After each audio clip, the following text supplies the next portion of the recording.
Est-il recommandé de fêter après le mariage? Cette thématique revient sur cette table. Mesdames et messieurs, merci de rester fidèles à notre mission. Elles en parlent. Nous allons justement, ensemble avec ces femmes et un homme, pour genrer un peu les choses, débattre autour de cette thématique qui nous vient de vous, puisque certaines personnes disent que ce n'est pas important d'organiser des événements, surtout pas une fête, après le mariage. Il faut faire les choses de manière un peu plus rationnelle. D'autres disent que c'est la seule occasion qui se présente. Pourquoi ne pas la célébrer? Que pensent mes co-débatteurs? Nous en parlerons déjà tout de suite. Et j'aimerais déjà commencer avec la présentation de ceux-là qui participent à cette émission. Un nouveau visage. Elle s'appelle comment? Nous allons le découvrir avec vous. Madame, bonjour et bienvenue. Bonjour, merci. Alors, vous allez vous présenter pour ceux qui ne vous connaissent pas. C'est une première. On vous appelle comment? Ok, je suis Ketia Fouamba. Je suis juriste en droit pénal et criminologie et fondatrice d'Inonjé Talita Koumi. Voilà, elle est juriste en droit et criminologie. Voilà, on va commencer justement avec vous. Nous ne parlons pas criminologie, nous parlons mariage, nous parlons fait des sociétés. Est-ce que selon vous, vous pensez qu'il est nécessaire de célébrer l'après-mariage religieux? Déjà, ce n'est pas une obligation, mais c'est un peu nécessaire parce que lorsqu'il y a une grâce qui se présente devant vous, vous devez en célébrer avec vos proches, la famille, mais ce n'est pas une obligation. Mais il y a ceux-là qui... Nécessité ou formalité inutile, selon vous? Ça dépend, en fait. Et d'après moi, c'est pas nécessaire d'après moi. Parce qu'après ça, je pense que la vie continue. Ouais. Il y a des choses que nous devons réaliser, il y a des projets à faire. Donc, ce n'est pas opportun, selon vous, de célébrer l'après-mariage religieux? C'est pas important pour moi. D'après moi, c'est pas important. Très bien. Stella Kitoko, je sais que vous êtes appelée à vous marier bientôt. Prenez ça comme une prophétie. Et si c'était votre cas, généralisons le débat. Généralisons le débat. Est-ce que l'on peut célébrer ou pas l'après-mariage religieux?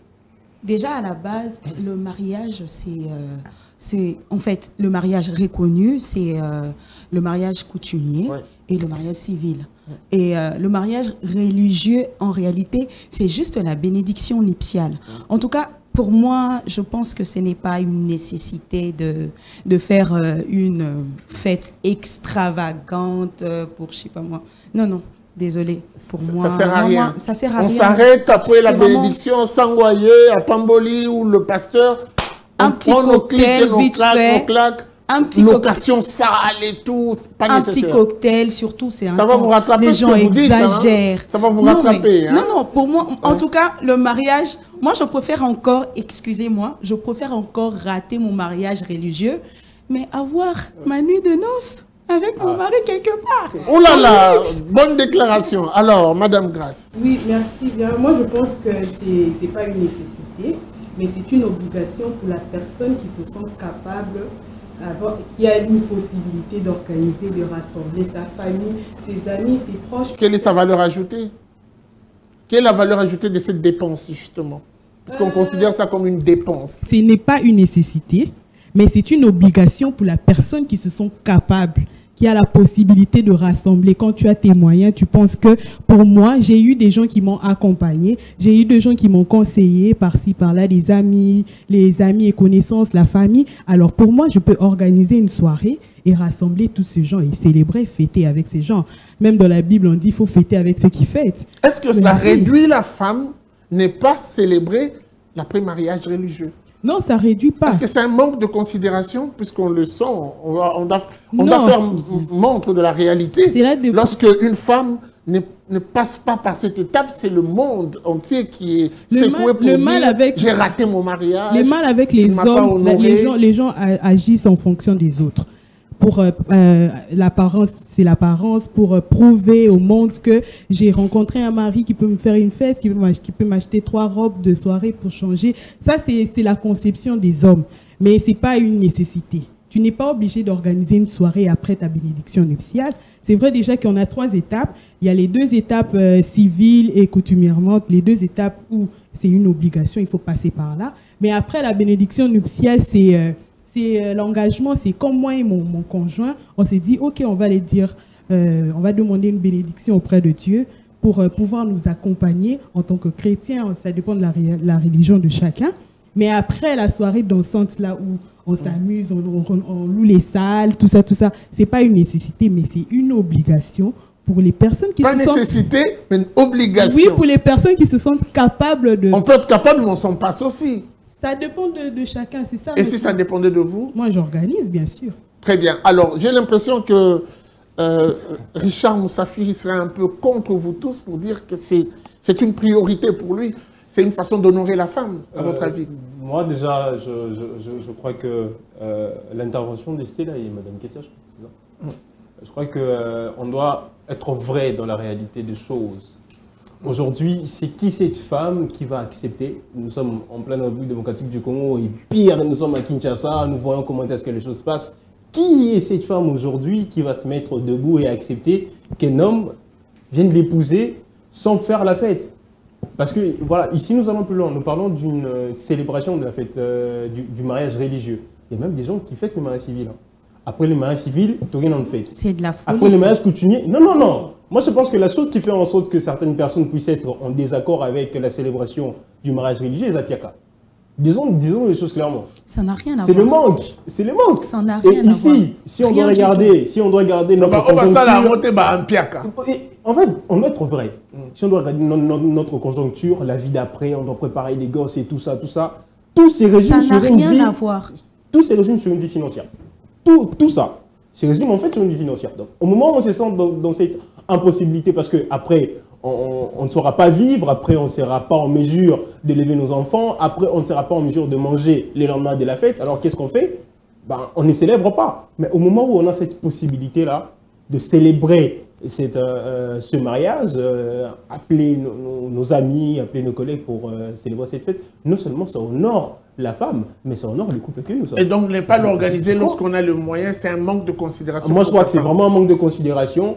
Et la chose à rectifier dans ça, c'est qu'il faut regarder droit les personnes qui nous regardent ici et leur dire que aujourd'hui c'est impossible de faire un mariage sans pour autant inviter des trois personnes, louer une salle et tout ça. Je suis une femme. Je ne suis pas un homme, hein. Je suis une femme. On dit que d'habitude le mariage religieux c'est pour la femme. Mais moi je te dis que ce n'est pas une nécessité en fait. Comme tu dis que non, exemple moi je trouve d'ailleurs c'est du matuvisme. Pas du tout. Je te dis, pas du tout. Il y a ceux qui préfèrent dépenser, je sais pas moi, 15 000 balles pour leur mariage et puis après, ils s'endettent partout et ils vivent malheureux dans leur mariage. Ça, c'est du matuvisme, mon gars. On vous demande de faire une célébration à de niveaux financiers. D'accord? Vous célébrez une fête où vous pouvez dépenser 5 000, vous dépensez 6 000. Mais Moussafiri, nous sommes à qui? Toi et moi, on sait comment ça se passe ici. Moi, je ne pense pas qu'il y a une personne qui va, par exemple, accepter de se marier. Tu es là, si on t'invite à un mariage, par exemple, tu habites... admettons que tu habitais, par exemple, à Kasavubu, mais il y a un collègue qui se marie, à Mitendi. Il te dit, ah, j'ai trouvé une salle à Mitendi. Tu vas dire, il y a une salle à Mitendi, j'irai pas. Oh, il ne pouvait pas avancer et tout. Alors peut-être... Non, mais sincèrement, vous allez juger. Vous allez juger le fait que ce soit là-bas. Alors tout le monde... C'est une dépense triviale. C'est pas trivial. Qui peut même désorienter la stabilité du foyer à la longue. Exactement. Le mariage, nous sommes en Afrique. On ne se marie pas seulement pour les personnes qui sont mariées. Ça, il faut déjà le préciser. Moi, je ne me marie pas pour moi. Tu ne te maries pas pour toi aussi. Comment ça, on ne se marie pas seulement pour... Pourquoi déjà? Le mariage, je peux dire que c'est quelque chose qui est fédérateur. Ça fédère les familles, ça fédère les connaissances, ça fédère toutes ces catégories de personnes qui vous entourent. D'accord? Alors, quand on se marie, il faut penser à des gens qui ont été là pour vous, les familles, les gens qui vous ont conseillé. Ils ont été là pendant le mariage coutumier, ils ont été là également. Non, mais le mariage coutumier en soi, c'est quoi? Vous êtes devant vos deux familles, en fait. Vous célébrez devant vos deux familles. Des bases, vous appelez deux, trois de vos proches et puis c'est tout. Mais vous n'avez pas ce réseau. Mais c'est ça même le mariage, Moussafiri. Vous n'avez pas ce réseau-là. Mais non. Aujourd'hui, si vous mariez, vous avez, je ne sais pas moi, 500 personnes derrière vous, c'était là. Vous appelez que 5 ou 10. Et les 500 personnes qui restent, les personnes qui vous considèrent vous comme étant proches, et les personnes que vous considérez comme proches, vont se sentir comment? Non, on a en fait, avec une laïté. Non, il y a qu'on t'a apporter un cadeau. Ouais, mais ça sert ça veut dire cadeau. Non, pas du tout. J'ai une question pour toi. Participer en ce moment-là des gaietés où nous sommes là ensemble. Famille Nangeza, connaissance Nangeza, Bamastabaza, on sera ensemble et en fait, c'est ça aussi honorer ta femme. C'est ça aussi m'honorer moi en tant qu'homme. En tout cas, ça, on doit se le dire. Enfin, je me redis ceci. Déjà, ce n'est pas une obligation pour moi d'inviter tout le monde. Ce n'est pas une obligation. Alors, le mariage que je reconnais, c'est le mariage coutumier, le mariage civil. C'est tout. Les mariages religieux, vous les mettez où? C'est pas reconnu. C'est ne pas reconnu. Les mariages religieux, c'est un sacrement. Ce n'est pas reconnu. Écoutez, non. Je suis désolé, mais j'ai l'impression que c'est une folie. Lorsque je me marie, je me sens dans l'obligation de présenter mon époux devant Dieu, de présenter notre justement, c'est ça les sacrements. C'est ça le mariage religieux. Vous dites que c'est... Mais pourquoi est-ce que tu veux organiser une fête? Mais pourquoi est-ce qu'on dit bénédiction nuptiale? Est-ce que, attends, le mariage religieux, je ne sais pas, c'est juste présenter notre réunion devant le Seigneur. Mais c'est une bénédiction, c'est juste une présentation.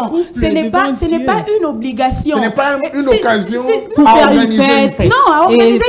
Moi, je pense que l'occasion à organiser une fête, c'est le mariage coutumier et civil, parce que ce sont des mariages reconnus. Attendez. Et puis la bénédiction nuptiale, c'est on présente notre couple à Dieu et Dieu nous bénit tout simplement. Mais pourquoi vous mettez ça de côté, d'autant plus que le mariage a 3 niveaux? Non, mais écoutez, pourquoi le dernier niveau vous le mettez de côté? Moi je pense qu'aujourd'hui, mais c'est simple. Il y a le coutumier, le civil et le religieux. Nous sommes d'accord. Le religieux n'est pas reconnu. Voilà les religieux comme fête ou les religieux comme bénédiction? Les deux. Pourquoi je dis que les deux? Déjà, le mariage religieux, je le rappelle, c'est un sacrement. Les sacrements, c'est quoi? Est-ce qu'on consacre notre mariage à Christ? Ça, en tout cas pour tout chrétien, c'est une obligation. Oui. Pour tout chrétien, c'est une obligation. Et puis après, il y a un moment où on fédère tous les 3 groupes. C'est-à-dire le mariage coutumier, le mariage civil, le mariage religieux. On doit se rassembler tous sur un seul endroit, célébrer pour la dernière fois, et puis chacun va chez lui. Ça peut être sélectif aussi. C'est sélectif. C'est sélectif, je suis d'accord. C'est-à-dire pas trop, comme elle a dit. C'est sélectif, je suis d'accord. Mais le problème ici, c'est quoi? C'est la célébration. On doit célébrer ce moment-là. Sélectif ou pas, ça doit être célébré. Et la célébration, si vous voulez aller dans l'optique de faire m'as-tu vu quoi que ce soit, c'est votre problème. Je suis d'accord avec vous. Mais il doit y avoir cette célébration. C'est obligé. Ou sinon...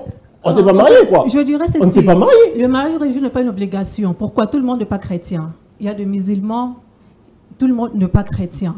Ce qui est obligé, c'est le mariage civil. Voilà pourquoi lorsque je dois me marier, je privilège d'abord le mariage civil et le mariage coutumier. Tout dépend de la religion, mais en tant que chrétien. Voilà pourquoi ce n'est pas une obligation, le mariage religieux. On a du mal à vous entendre. Il faut, si vous avez... Allez-y, parlez. Voilà pourquoi je dis ce n'est pas une obligation. Ce n'est pas une obligation. Je le fais quand je vais. Je peux me marier, je peux célébrer mon mariage coutumier, suivi, et après faire les religieux, après. Mais ici, la grande question. Ça dépend de moi, parce que ce n'est pas une obligation. La grande question qui se pose, ce n'est pas célébrer, et voilà. La question, c'est organiser la fête.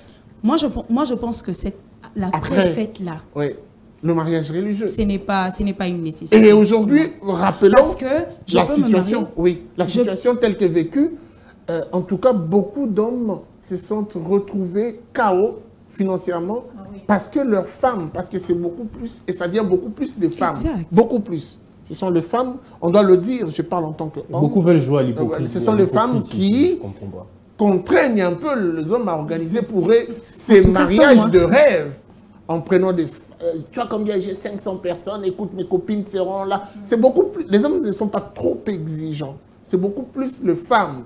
Alors, au regard de cette réalité, est-ce que l'on peut tourner le dos à ces moments festifs pour dire on se marie, on bénit et on reste à la maison? Et ça, Pierre, quand moi je lui ai répondu, c'est le manque d'argent qui fait dire ça.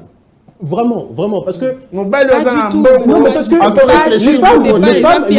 femmes avant le mariage, ça stigmatise. Honnêtement, je le dis. Prenez le temps, nous qui sommes encore pas mariés, on a le temps de débattre un tout petit peu sur ces sujets avec nos partenaires. Comment veux-tu que le mariage ça se passe?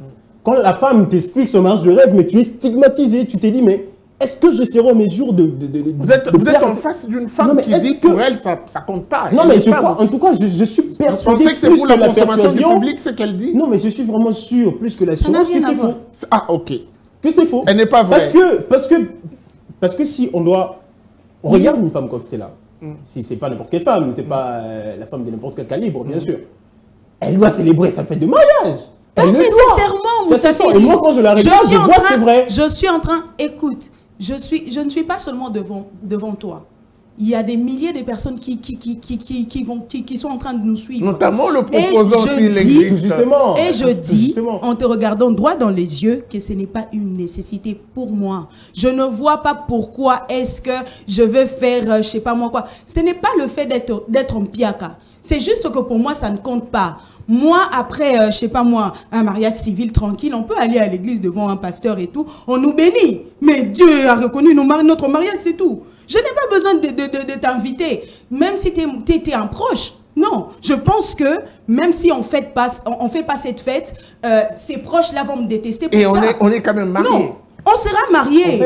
En fait, que ses proches me détestent ou qu'ils continuent à m'accepter comme leur ami, je pense qu'ils vont accepter. Je serai mariée avec ou sans ses proches. Mais je ne pense pas que pour soutenir ton ami, par des conseils et tout ça, par rapport à son mariage, cet ami-là doit en retour t'inviter à son mariage. Non. Non, moi je ne suis pas forcément dans ça. Tout ce que moi je vais faire comprendre aux téléspectateurs et à vous, ici, c'est qu'il n'y a pas un moment où la femme se sent mariée que le jour de cette célébration. Ah, ok. Il n'y en a pas. Parce que le jour où... se sentir mariée, où la femme avant tout. Ouais. Bah toi, elle est mariée et tout, Milolo et tout ça. La femme aime ça. La femme adore ça. En tout cas, ça, c'est la vérité. Mais c'est un dimanche. En fait, ça se passe aussi dans la civile paysanne. Mais non. Mais non. Mais moi je te dis. Vous voyez, en fait, je veux en fait... Et là, on a l'impression que les femmes ou le couple se marient pour le public. Non, mais tout... C'est ce que tu sais. En fait, c'est ce que vous êtes en train de nous faire comprendre. Au-delà du fait que le mariage soit à nous deux, on ne se marie pas aussi pour nous deux. On doit montrer au monde qu'on s'est marié. Ah, mais oui. Je dois montrer au monde que tu n'es plus accessible à tout le monde. Normalement. Et pour ça... C'est représenté par quelque chose, mon gars. Ah, là, par contre, écoute, on peut se mettre là, nous, entre nous, dans une chambre, puis par après, c'est bon. Et les photos qu'on prend, alors là, mais oui, madame, est-ce que je mentis? Je crois que c'est la vérité. Dans une chambre, on peut se mettre là, nous, on s'est fait... Allez-y, votre complément. Moi, je vais un peu prendre la part de madame en disant que ce n'est pas une obligation. Qu'après la bénédiction... Elle n'a pas dit que ce n'est pas une obligation, elle dit que c'est moins nécessaire. Elle dit que ce n'est pas une nécessité, c'est ça. Ce n'est pas une nécessité pour vous de rassembler les amis, la famille, après une bénédiction devant un pasteur ou peu importe le moyen que vous avez. Peu importe les moyens. Je pense que c'est vrai, mais ça dépend d'une personne à une autre. Pour une autre, peut-être que ce n'est pas comme vous, votre parti, mais il y a d'autres personnes, elles trouvent que c'est important pour elles d'organiser une soirée, de mettre sa robe blanche quand même. Comme moi, par exemple, j'aimerais bien rentrer dans ma robe blanche.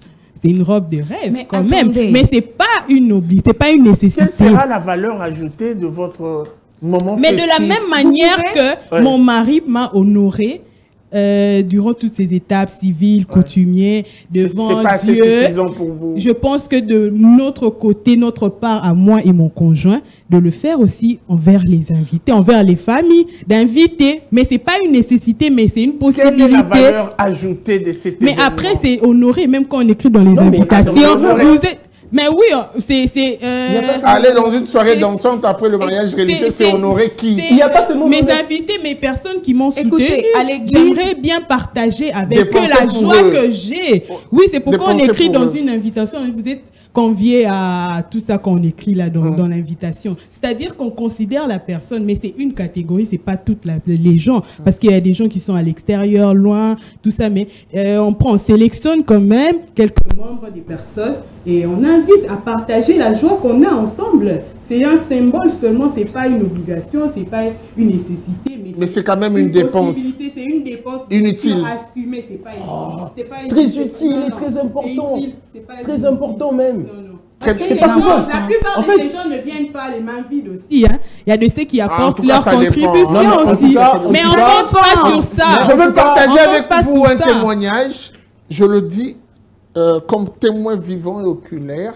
J'ai vu un couple se marier. Le gars a dépensé plus de 7 000 $, tout y compris. C'était un monsieur qui se recherchait. La pression de la femme, encore une fois de plus, l'a amené à faire des dépenses fous ou folles, ça dépend.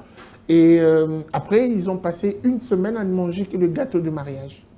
Parce qu'ils n'avaient plus rien. Et ils mangeaient le gâteau de mariage chaque jour. Mais le bal est à ce niveau-là. Là, il y a un danger. Oui, c'est à ce niveau-là où tu dépenses parce que tu es sous pression, parce qu'on t'a imposé ou on t'a... Mais c'est ça la réalité d'aujourd'hui. C'est ce que vous n'arrivez pas à comprendre. Il ne faut pas arriver à cette étape-là. Alors, Richard Moussafiri. Non, vous n'arrivez pas à comprendre. Qui n'arrive pas à comprendre? Toi surtout, tu n'arrives pas à comprendre que, en fait, c'est la réalité d'aujourd'hui. Tu vois comment tu dis, il faut, c'est obligatoire, truc. Non.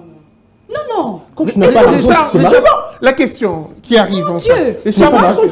En tout cas, c'est les gens comme... Ouais, c'est d'ailleurs ça. Tu n'as pas d'argent, tu te maries pas. C'est d'ailleurs ça la question. Et donc, selon vous, si l'homme n'a pas le moyen pour organiser cette ultime phase, qu'est-ce qu'il doit faire? N'est pas s'abstenir, n'est pas se marier. Déjà, il faut comprendre une chose.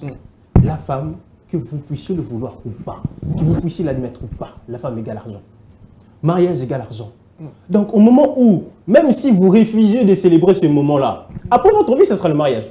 Et après votre vie, ce sera les dépenses. Ce sera l'argent qui va partir encore. Que vous puissiez le vouloir ou pas. C'est ça la réalité. Donc, au moment où vous n'avez pas l'argent... S'il n'y a pas le moyen pour cette étape, au moment où vous n'avez pas l'argent, préparez-vous encore. En fait, vous êtes sous pression de rien. Et la vraie pression dans le processus de mariage, encore et une fois de plus, c'est la femme. Toujours vous, en fait. Parce que le mariage, c'est pas l'homme. Le mariage, c'est la femme, en fait. Je suis là pour t'honorer. Et je comprends pourquoi est-ce que beaucoup des hommes vivent sous la pression. Je suis là pour t'honorer, c'est la partie où nous sommes devant la famille coutumièrement. À l'église, c'est moi et toi, on part pour la bénédiction. Vous savez pourquoi... Non, mais moi, en fait, je vous comprends parce que vous n'êtes pas encore marié. Et s'il y avait une femme mariée ici... Il n'est pas non plus. Ça fait rire. Non, mais... J'ai participé à des mariages. Mais nous aussi, c'est dû à une expérience. Je crois que nos participations n'ont pas été pareilles. Parce que moi, je regardais comment est-ce que les yeux de ces femmes brillaient. Les yeux de ces femmes, c'était hallucinant de voir comment est-ce que ces femmes se sentaient. Surtout ces femmes qui ont eu beaucoup de relations précédentes qui n'ont pas abouti, quoi. Okay. Surtout celles-là. Ouais. Non, mais elles se sentent au firmament du bonheur.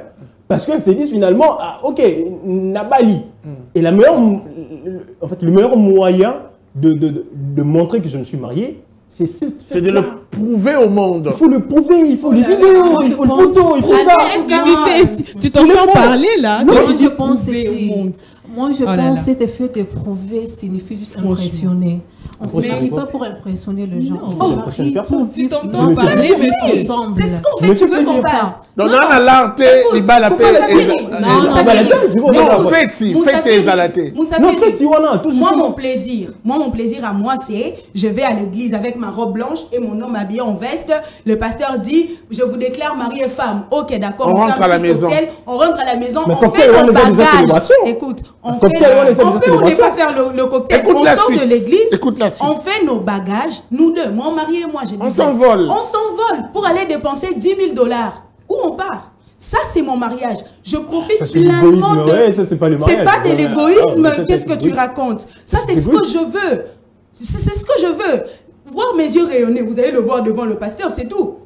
Tu veux voir ça où encore? Non, mais non, la soirée dansante. Attends, non. Ce sera pas pareil. Non, devant le mariage, en fait, devant le pasteur, nous sommes limités à faire beaucoup de choses. C'est ça aussi. On dépense inutilement. On dépense inutilement. On dépense inutilement. Tu sais, aujourd'hui, la salle, tu vas aller louer une salle, par exemple, c'est à 2000. En tout cas, pas moins. C'est pas moins. 2000. On te dit que non, le service traiteur, c'est par exemple 50 $ par tête. Et puis, si tu essayes de négocier, c'est 35 $ par tête. Mais ces gens-là que vous invitez, vous allez inviter des personnes, bon, ils ne m'apprécient pas, mais il y a quoi invité quand on a des mariages dans les agrafes. Il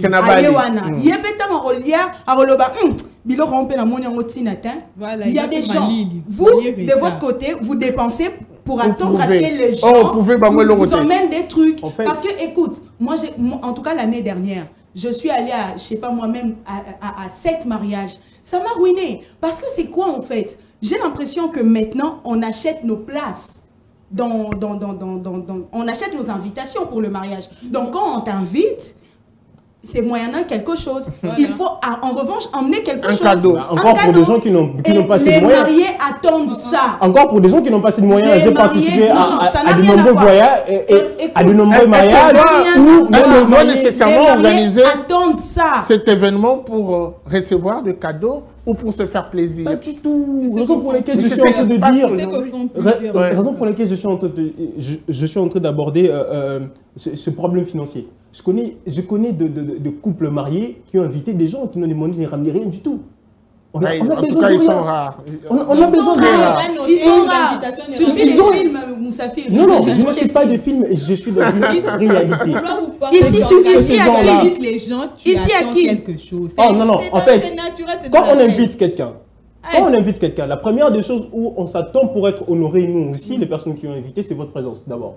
Et pourquoi il y a pas où on invite les gens à demander les cadeaux? Non, mais ce sont des personnes qui veulent les cadeaux. Si tu ne veux pas les cadeaux, tu 6 mois, je me sens financièrement épanoui. Ma maison est remplie. Pourquoi j'aurais besoin de votre sac à main? J'aurais besoin de votre... Je donne tout à ma femme, c'est bon, vous n'êtes pas en mesure de venir... J'aimerais dire ceci. Bon, en fait, ça dépend aussi. Peut-être que tu es stable financièrement, ça dépend. Récemment, mon père m'a dit, je préfère organiser une collation pour toi, l'occasion d'état de défense. Je dis non, je ne préfère pas. Pourquoi? Parce que je pense prêter serment. Je me suis dit, je ne vais pas organiser une fête et après la vie continue. Il vaut mieux prêter serment avec cet argent que de faire de dépenses inutiles. Vous me rejoignez, c'est encore un problème d'argent. Pour dire, ça veut dire que ça ne sert à rien d'organiser l'événement. Après, c'est une vie. Comprenez-le bien, c'est un problème d'argent. Nous devons nous organiser. Nous aurons des enfants. Nous aurons une famille à nourrir. Nous aurons en fait des activités à faire. On ne peut pas dépenser inutilement. Lorsque j'ai commencé, j'ai dit une petite réception, bon c'est bien, mais faire de dépenses inutiles, ça ne sert à rien.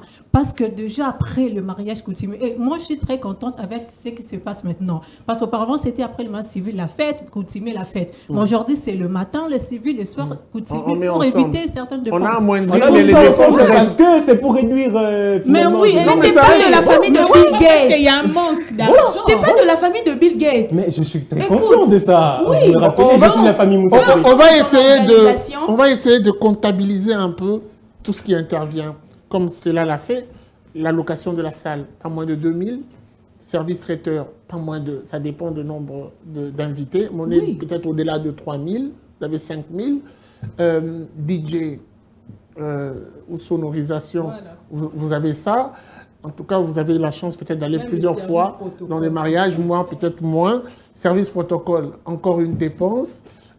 Location véhicule, pour ceux qui n'en ont pas ou qui aimeraient bien faire un mariage de rêve avec limousine, je ne sais quoi, encore de l'argent. Séance photo, de l'argent. Prise de vidéo, modérateur, gâteau, et puis démonstration dans la salle, et puis maquillage de la femme, c'est pas moins de 300 $. Le changement qu'il y a civil, religieux, puisque maintenant on pense avoir réduit. Non, on a plutôt compressé et gonflé les dépenses. La journée, vous devez vous habiller pour civil, vous avez une nouvelle robe, nouvelles chaussures, nouveau sac. Et puis le soir, vous avez peut-être une autre activité, nouveau sac, nouvelle robe, nouvelle veste. Et puis encore, la soirée dansante, vous avez autre chose. Quand on met tout ceci, c'est un paquet pas de moins de 7 000 $ à dépenser. Ben alors. Et pour des jeunes couples, des personnes qui sont en train d'embrasser la vie nouvellement, c'est quand même une occasion à conseiller, Richard Moussafi. Vous voulez embrasser la vie à un niveau où vous voulez embrasser que vous ne pouvez pas embrasser, n'embrassez pas.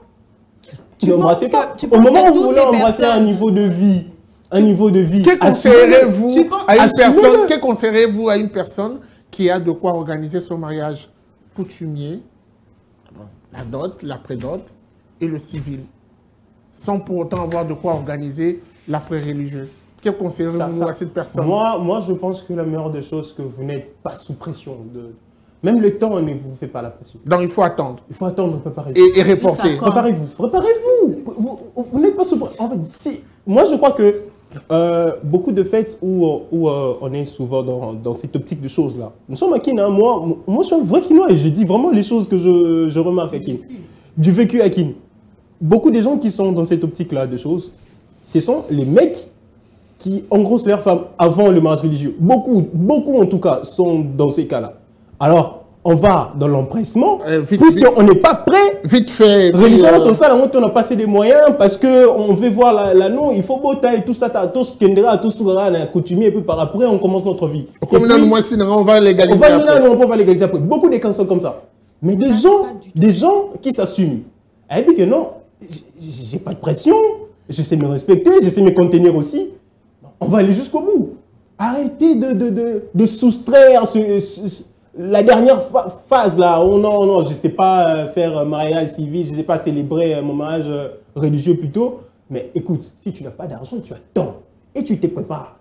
Pression au Yunnan. Écoute, attends. Ça fait rire. Ça dépend de la famille. Ça dépend de la femme que tu auras. Tu sais, moi, je vais te raconter l'histoire d'un ami qui s'est marié. C'était pour lui, il aimait sa femme, il lui a demandé en mariage. Au bout de, il a fait sa prédote. Au bout de 8 mois, sa belle-mère a dit, si tu ne viens pas épouser ma fille, je vais lui passer à un autre homme.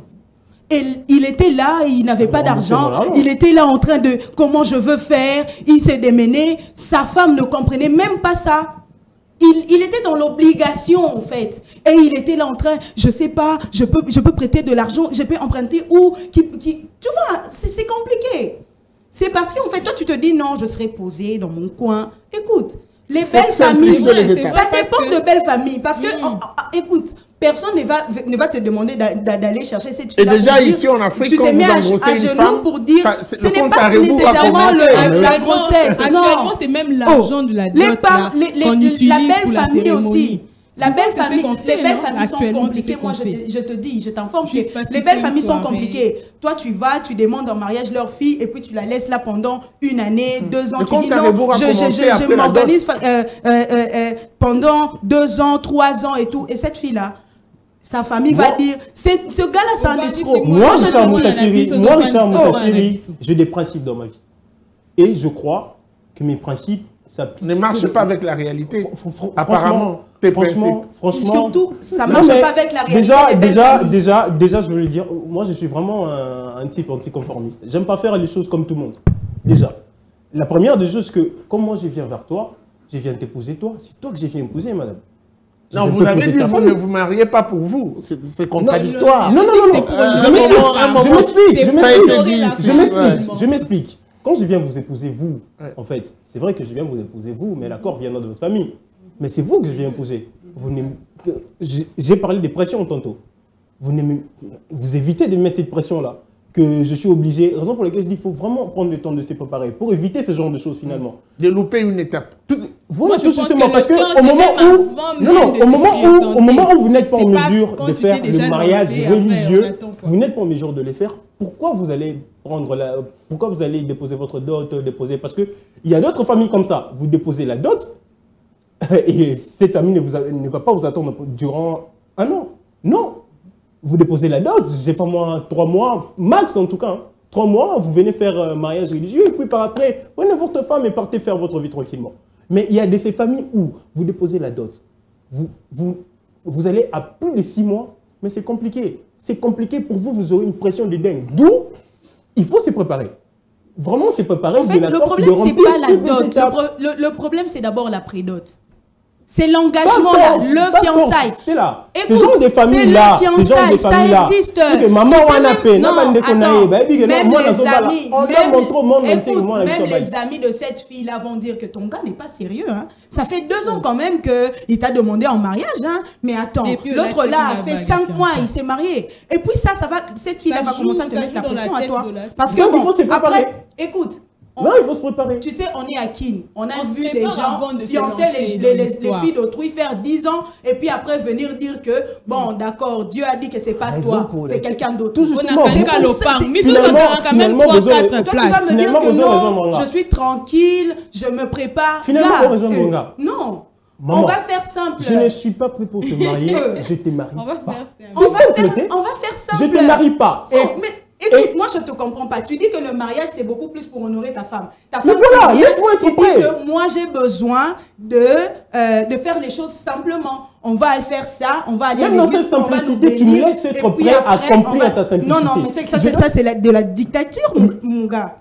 C'est la dictature. Qui marie? C'est toi qui maries. Mais tout justement, tu me laisses être prêt. Alors? Et je dois t'honorer dans toutes les étapes. Oh, mais si moi, je te propose... J'étais dans des mariages où je vois l'homme qui n'est même pas en mesure. C'est que tu te maries, mon gars. C'est qu'en tout cas, le mariage, c'est beaucoup plus pour toi, c'est pas pour la femme. Même, on sentit que mon bel bal azolé là. J'ai pas assez d'argent même pour payer.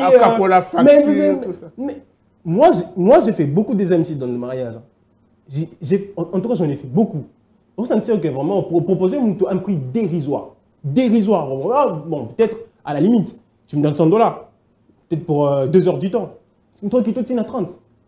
Alors que, c'est vraiment un métier pour des autres. Hein. Sous d'autres cieux, faire le MC, c'est vraiment un métier. Les gens vivent de ça. Mais ici, on s'est dit que tu tiens à 30. Pourquoi la personne est prête? En fait, non, il ne donne pas de valeur à Yango, mais il est prêt pour autre chose. Bon, on va quand même faire la ronde pour conseiller ceux qui nous suivent. C'est très important. On a décrypté la thématique, nous conseillons. Il y a de ceux aujourd'hui qui se préparent, justement, excusez-moi, pour ce mariage ou à ce mariage.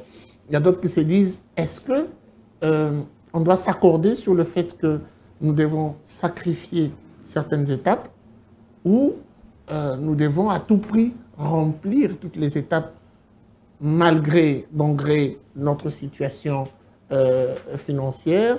Nous devons y aller puisque c'est ça, c'est une parole d'évangile.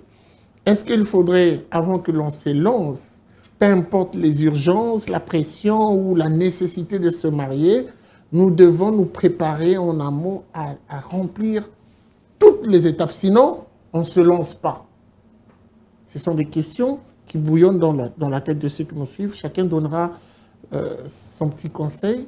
Et je commence par vous. En tout cas, moi, Richard, vous allez regarder votre caméra. Je vais regarder droit ma caméra pour dire ce qui est le plus important dans la vie, c'est qui est, le mot m'échappe, voilà, la primauté de la vie, c'est d'abord votre bonheur. Le bonheur, c'est en fait savoir aussi le partager avec d'autres personnes. Dans le mariage ici, puisque nous sommes en train de parler d'une célébration, c'est très important de savoir que le mariage doit être célébré dans toutes les étapes. En tout cas, il faut remplir toutes les étapes. Il ne faut pas briser une étape pour se dire que voilà, j'ai pas assez d'argent et tout ça. Si vous êtes en mesure d'accomplir toutes les étapes, en tout cas, n'hésitez pas, il faut le faire. Au moment où vous n'êtes pas en mesure de le faire, préparez-vous à suffisance pour le faire. C'est très important parce que les gens nous regardent. C'est vrai qu'on ne vit pas pour... on vit pour être heureux, mais on n'y vit pas seulement pour nous. Nous sommes des humains socialement en interconnexion. Les gens nous regardent, les gens nous voient, les gens ont des jugements sur nous. Il ne faut pas dire que je m'en fous des gens. Non, on vit comme ça. Quand il faut se marier, participer, en fait, faites toutes les étapes. Ce n'est pas pour seulement vous honorer vous, c'est pour honorer votre femme, c'est pour honorer les familles, c'est pour honorer toutes les personnes qui vous entourent. Parce que cette femme-là qui va marcher en cours de route, oh, bah, mon que finalement, bah là, cette femme-là aura un minimum de respect. Que, oh, vraiment, bah, celle les procédure mon corps à moitié, à 50%, à 40%, cette femme-là, voilà, à un moment donné, il y aura des stigmatisations, il y aura un débat si trop des jetons, tout ça. Au cocaté. Tu vois tout ça, ça pèse sur la femme. Et la meilleure manière d'honorer votre femme, les gars, en tout cas, ça je dis vraiment aux hommes, pas aux gars. Voilà, je l'ai dit aux hommes, la meilleure manière, en tout cas, l'homme qui peut acheminer toutes les étapes, finaliser. Et la fête là, la fête, il faut vraiment faire ça, contrairement à des propos assez fallacieux que j'ai entendus ici. Il faut faire toutes les procédures et c'est très important. Très bien. Alors, je sens que Stella a envie de sauter sur vous. On va quand même laisser parler votre point de vue. En tout cas, moi, je dirais aux hommes que si vous trouvez une femme qui vous facilite la vie, en tout cas, ne vous dites pas que vous l'avez mariée à moitié. Le mariage, c'est vie entre deux personnes, pas avec les proches. Non, quand vous aurez des problèmes, ces proches-là ne seront pas là. Alors, faites bien les choses pour que, après le mariage, vous vivez votre vie très bien et ne pas manger le gâteau de votre mariage pendant 7 jours parce que vous manquez. Alors, je pense que si vous pouvez, parce que à mon avis, moi, ce n'est pas nécessaire, mais si vous pouvez faire quelque chose selon vos moyens, faites-le. Mais sinon, n'allez pas prouver aux gens que non, moi j'ai fait une fête pour honorer ma femme. Ça n'a rien à voir. Le fait d'aller déposer sa dot, c'est déjà ça, l'honorer. Et ça s'arrête là. La bénédiction nuptiale, c'est la présentation chez notre Père qui est aux cieux. Ce n'est pas, je ne sais pas moi, après il faut faire, je ne sais pas moi, une fête pour montrer aux gens que oui, maintenant nous sommes là, on est mariés. Parce qu'avec ou sans cela, vous serez toujours mariés. Faux. Très bien. Madame. Ok. Moi, je dirais, nous devons en fait enlever cette conception que nous avons. Nous sommes obligés d'organiser une fête. Nous devons enlever cette conception. On se marie pour vivre ensemble. Parce que je ne peux pas vivre avec un homme qui ne m'a pas épousé, c'est un péché. Je dois obéir à la parole de Dieu. Nous devons nous marier. Alors nous devons arrêter avec le prestige. Je me dis, j'ai un homme qui gagne $500 par mois, supposons. Et nous devons organiser une très grande fête, tout ça. Je me demande combien nous allons dépenser. Donc, il sera obligé de vider toutes ses économies juste pour organiser une fête. Et après, demain, nous serons là en train de souffrir. Pourquoi? Parce qu'on n'a rien. L'argent s'écherche. Mais non, l'argent s'écherche, oui. Mais nous devons nous organiser parce que nous sommes en train... Donc, pas dans son jeu. Finissez votre pensée. Donc, l'argent s'écherche, je ne refuse pas. Mais avant de se marier, nous devons nous organiser. C'est-à-dire, après les mariages, la vie continue. Nous devons louer une maison, nous devons nous nourrir. Nous devons, en fait, nous aurons des enfants, nous devons s'occuper de la famille et tout ça. L'important, c'est que je me suis mariée et c'est fini. S'il y a des moyens, on ne refuse pas. On peut satisfaire nos proches, mais ce n'est pas une obligation pour nous. S'il n'y en a pas, on a des projets, on a une vie qui continue, qui nous attend. Alors, ce n'est pas intéressant d'organiser une fête, toute une soirée dansante pour deux invités. Merci. Tout ça, ce n'est pas intéressant. Merci. Alors, moi, j'aimerais dire ceci, que le mariage, c'est un consentement de deux personnes. Alors, on ne se marie pas pour son propre bonheur. On se marie parce qu'on aime la personne avec qui on veut passer le restant de la vie. On se marie parce qu'on prend la décision, l'engagement de vivre ensemble. Et il ne faut pas se marier pour impressionner les gens. Il ne faut pas se marier parce que ta copine ou ton ami t'a conseillé de prendre la personne. Non, ça remonte de toi, de ton cœur. Je pense qu'après la décision, la célébration après la soirée, cela dépend d'une personne à une autre. Si tu penses que selon tes moyens, tu ne peux pas organiser une soirée pour rassembler la famille, les connaissances, ne le fais pas. Limite-toi à l'église. Mais si tu penses que cela ne te coûtera pas après, tu peux organiser une soirée, tu peux rassembler la famille et célébrer avec les membres de la famille. Donc, mais ne rentrez pas dans la partie où il faut impressionner, il faut vivre pour les autres. Ça, c'est un péché. Vis selon tes moyens, selon tes limites. Je pense que cela est bon pour moi. Merci beaucoup. C'était donc, voilà, cette émission débat autour de cet événement, le mariage, mais l'après-mariage avec cette activité qui s'organise, ce moment festif. Beaucoup ont donné leur point de vue. Nous vous conseillons d'être rationnel et surtout être très réaliste face à cette situation qui, de fois, départage certains dans le couple. À vous de juger et la suite, c'est au prochain numéro avec le même plaisir. Au revoir et à très vite.